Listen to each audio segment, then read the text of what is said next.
Yesus pemimpin kepada hidup. Telah kamu bunuh, tetapi Allah telah membangkitkan Dia dari antara orang mati. Pembacaan dari Kisah Para Rasul. Setelah Petrus dan Yohanes menyembuhkan seorang lumpuh, orang banyak yang sangat keheranan mengerumunin mereka. Maka kata Petrus kepada mereka, Allah Abraham, Ishak dan Yakub, Allah nenek moyang kita telah memuliakan hamba-Nya, yaitu Yesus yang kamu serahkan dan tolak di depan Pilatus.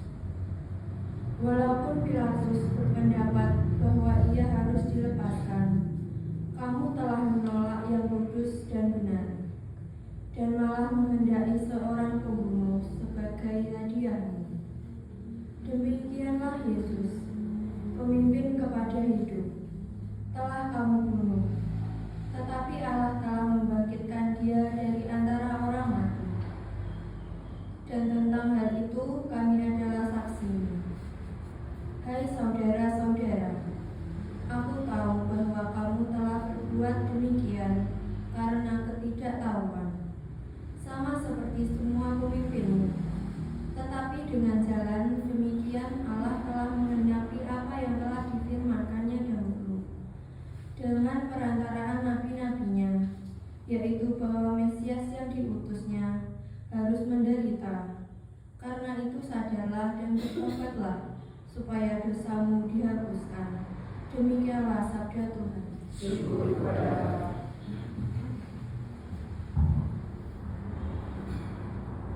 Bagi orang benar Tuhan bercahaya,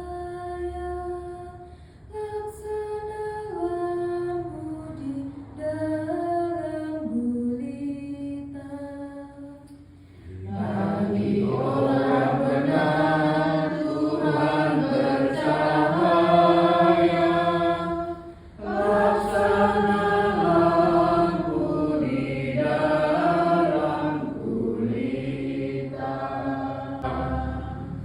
Ketahuilah, Tuhan akan mengerjakan karya agung bagi para kekasih-Nya. Tuhan akan mendengarkan daku bila aku berseru kepada-Nya. Bagi orang benar Tuhan bercahaya, laksanalah budi dalam gulita. Yesus adalah perdamaian untuk segala dosa kita dan juga untuk dosa seluruh dunia. Pembacaan dari surat pertama Rasul Yohanes. Anak-anakku, hal-hal ini kutuliskan kepada kamu, supaya kamu jangan berbuat dosa. Namun jika seorang berbuat dosa, kita mempunyai seorang pengantara pada Bapa, yaitu Yesus Kristus yang adil. Ia adalah perdamaian untuk segala dosa kita. Malahan bukan untuk dosa kita saja, tetapi juga untuk dosa seluruh dunia. Dan inilah tandanya bahwa kita mengenal Allah, yaitu jikalau kita menuruti perintah-perintah-Nya. Barang siapa berkata, aku mengenal Allah, tetapi ia tidak menuruti perintah-perintah-Nya, ia adalah seorang pendusta, dan di dalam dia tidak ada kebenaran. Tetapi barang siapa menuruti firman Allah, di dalam orang itu kasih Allah sungguh-sungguh sempurna. Demikianlah sabda Tuhan. Syukur kepada Allah.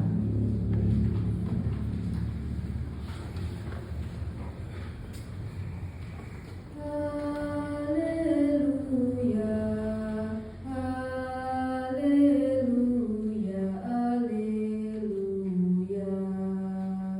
Haleluya, haleluya,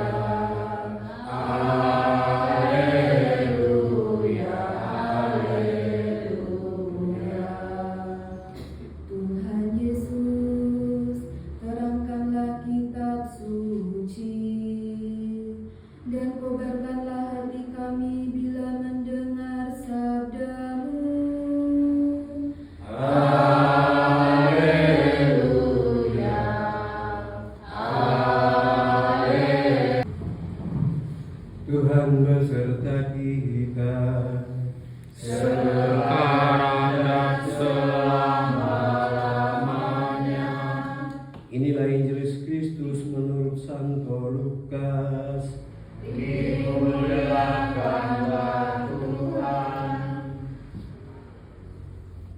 Dua murid yang dalam perjalanan ke Emmaus ditemui oleh Yesus yang bangkit segera kembali ke Yerusalem.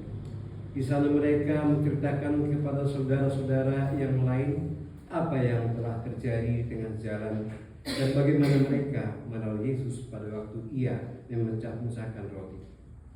Sementara mereka bercakap-cakap tentang hal itu, Yesus tiba-tiba berdiri di tengah-tengah mereka dan berkata, "Damai sejahtera bagimu." Mereka terkejut dan takut karena menyangka bahwa mereka melihat hantu. Akan tetapi Yesus berkata kepada mereka, "Mengapa kamu tak terkejut? Dan apa sebabnya timbul keraguan dalam hatimu? Lihatlah tanganku dan kakiku. Aku sendirilah ini. Rabalah aku dan lihatlah, karena hantu tidak ada daging dan tulangnya seperti yang kamu lihat ada padaku."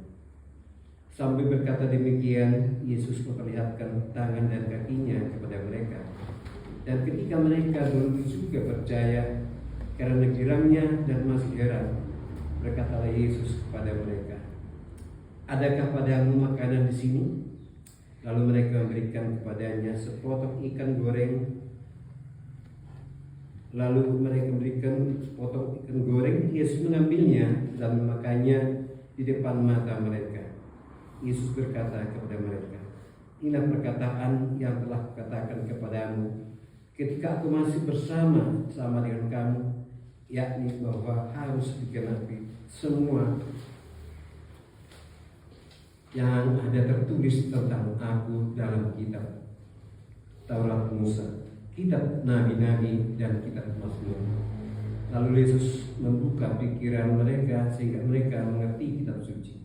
Kata Yesus kepada mereka, "Ada tertulis demikian, Mesias harus menderita dan bangkit dari antara orang mati pada hari yang ketiga, dan lagi dalam namanya berita tentang pertobatan dan pengampunan dosa harus disampaikan kepada segala bangsa, mulai dari Yerusalem. Kamu adalah saksi dari semua itu." Berbahagialah kita yang mendengarkan sabda Tuhan dan tekun melaksanakannya.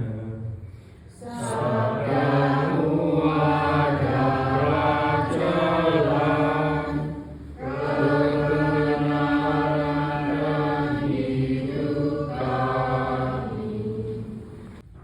Bagi para uskup, para imam, dan para pelayan umat lainnya, semoga mereka menjadi saksi nyata kebangkitan Kristus lewat pola pelayanan dan pendekatan umat secara baru. Marilah kita memohon. Kabulkanlah doa kami ya Tuhan. Bagi para pemimpin bangsa dan tokoh masyarakat, semoga mereka dapat menciptakan pemerintahan dan tata masyarakat yang bersih dan berwibawa serta adil demi kesejahteraan seluruh rakyat. Marilah kita mohon. Kabulkanlah doa kami ya Tuhan. Bagi orang-orang yang menderita karena berbagai hal,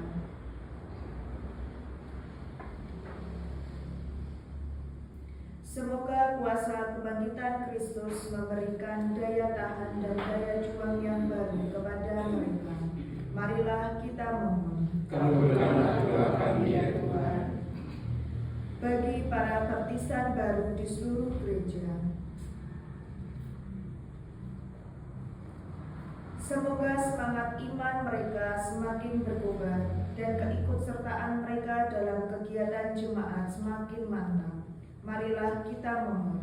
Kabulkanlah doa kami ya Tuhan. Bagi orang-orang lanjut usia dan sakit sehingga tidak dapat berjemaat dalam himpunan umat yang sedang beribadah,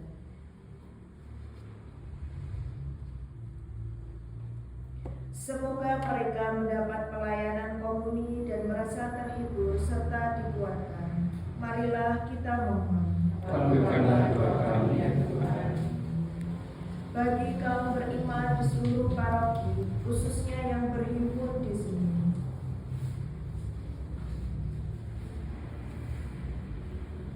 Semoga kita sungguh menjadi saksi kebangkitan Kristus dengan mewartakan pertobatan dan damai sejahtera di mana-mana.